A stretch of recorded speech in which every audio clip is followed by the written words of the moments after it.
Can you pass me a star screwdriver? I don't know if he's a star, but his career's starting to take off. Fletcher. Chuck it on.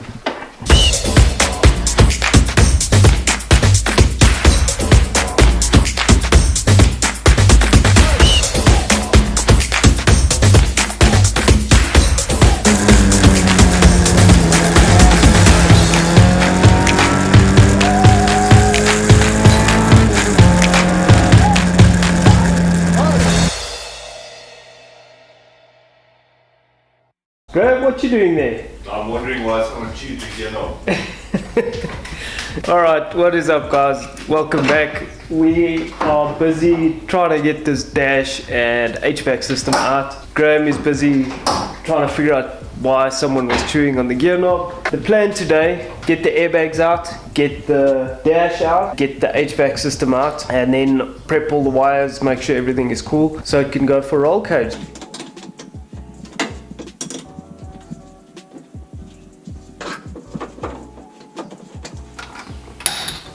There you go. No longer a virgin. I say. It's like if you haven't taken a wheel off for ages. Crack the nuts. Yeah. Which normally I'm not a fan of. In this year's production of the Nutcracker. New one. So the car's now reset itself. So it's half English, half German. Fletcher. Gear knob. Nobile. Can you pass me a star screwdriver? I don't know if he's a star, but his career's starting to take off. Oh right, yeah.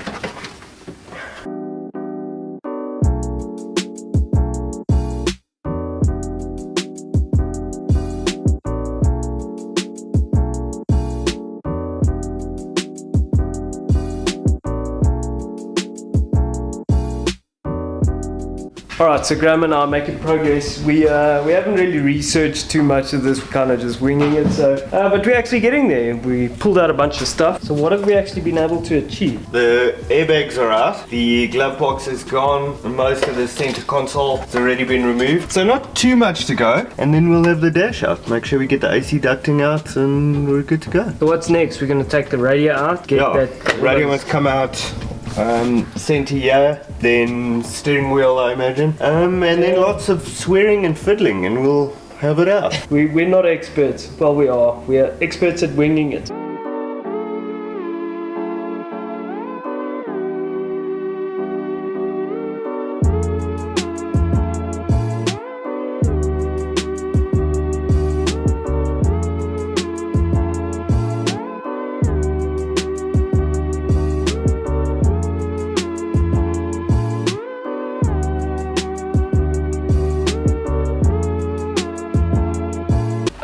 So what we're doing now is we're taking these bolts off the top of the dash to try to get the dash out, so hopefully we'll get there.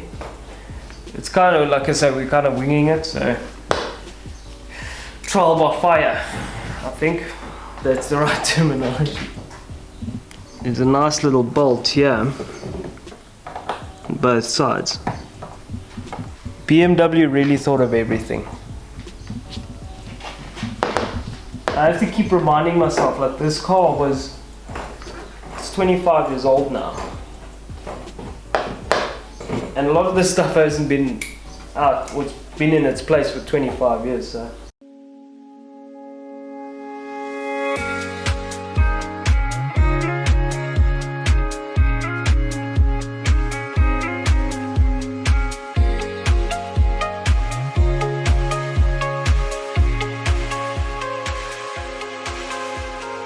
So as we're taking this car apart, I keep reminding myself that this car is 25 years old. In other words, it was built in a different time. And I love finding these little gems. So this one was built in the South African plant. So a lot of these components, a lot of the wires, QC checks come from that era. I love finding little gems like this. So this is for whatever, I'm not sure what it's for, but so Hella is a company that makes light and whatever lighting systems. But like everywhere, all over this car, you'll see little manufacture dates. I mean, that's 1995, July the 19th. It's just great to see. Oh wow, what's that?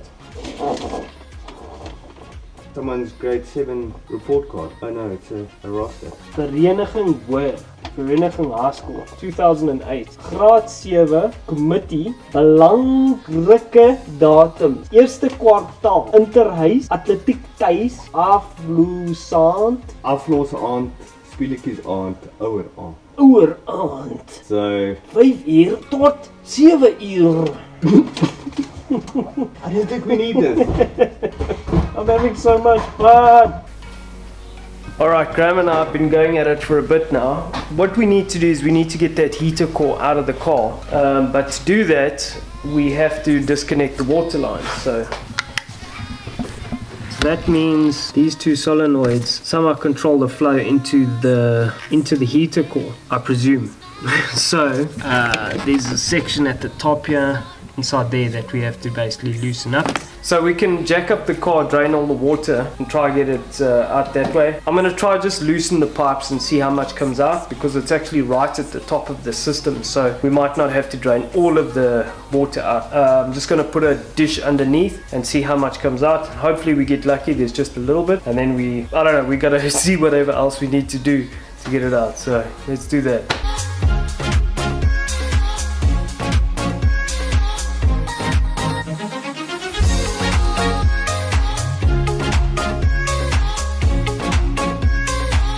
Alright, so we've managed to get the pipe off of there, and I think that's one of the things that's stopping this heater from coming out. Quite possibly this whole other contraption, but let's see. I mean, this thing should come out. The idea is to get this whole thing out.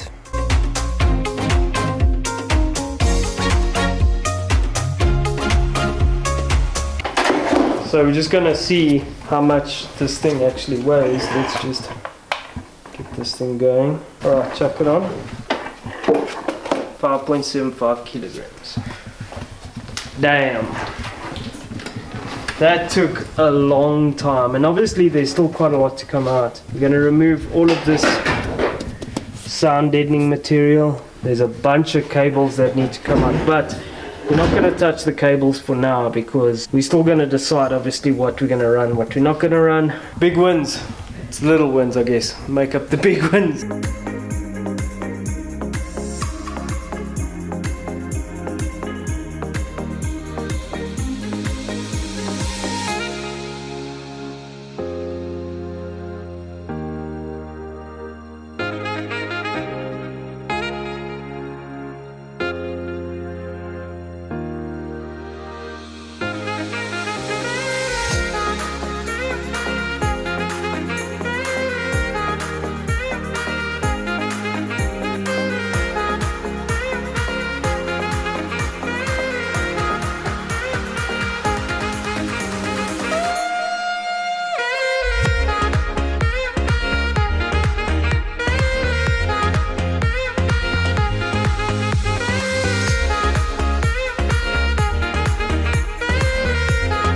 Alright, that's going to be a wrap for this episode. It was a bit of a funny day because we were busy, but it didn't look like we achieved a lot, but there was a lot of really small, finicky, stupid work that had to get done.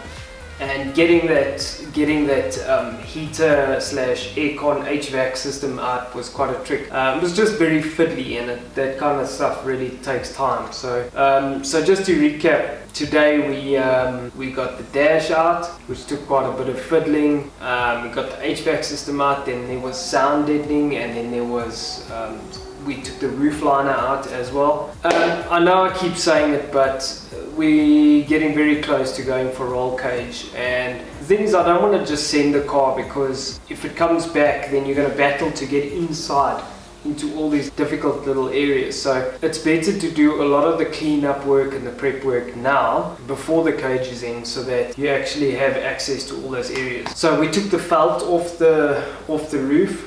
After we took the headliner off, we need to clean. There's still a layer of felt stuck on there, so you need to clean all of that off, and then there's still all that, it's like bitumen or what, the sound deadening material. There's still a lot of small pieces, so that needs to be cleaned up. Then there are wires everywhere. There's cable everywhere. Yeah, it's a bit of a mess. So we got to figure out now, like, what are we going to do? I think for the time when it goes for the cage, we're going to leave the dash out so that they can run the down tubes at the front, basically. We're just going to like cable tie the cables up. Pretty much have the cluster in so you can actually drive the car and move it around. The windows are not working after we took everything out, so like we put the switch back but it doesn't close or open, so now we've got to figure out, okay, either we just got to unplug it and put 12 volts and earth onto the motor just to get it to wind up. I don't know, we'll figure that one out. So yeah, I think the next episode we're really just gonna focus on getting a lot of the small stuff cleaned up. I don't know if we'll record that, maybe not, maybe just the next episode will be at the point where we've done a lot of the work. Or maybe just put a GoPro up and then, you know, record a bunch of, because it's a lot of small, finicky, stupid work. And I'll just tell you, okay, what method we use. Maybe we use acetone and a heat gun, and I don't know. We'll have to figure that out. So it'll be boring to watch. Yeah, it's going to be a bit boring to watch. So we might just summarize that, get it ready, and then deliver it, and then I'll show you guys where we're taking it. And yeah, from there we got to then modify the dash to fit. And so there's a lot of small funny work, and like, but again, this is all stuff we've done here that anybody could do, you know. So it's not difficult. It's not super technical. It's achievable. Time and effort. That's a time and effort, and I think with a less of a premium vehicle, like if you had like a Ford Laser or a freaking Honda Civic or a Nissan Sentra or something like that, it'd be a lot easier because they weren't as premium as the E36 was in its day. So there might be a lot less of the technical things. Thank you guys for watching. We'll catch you next time.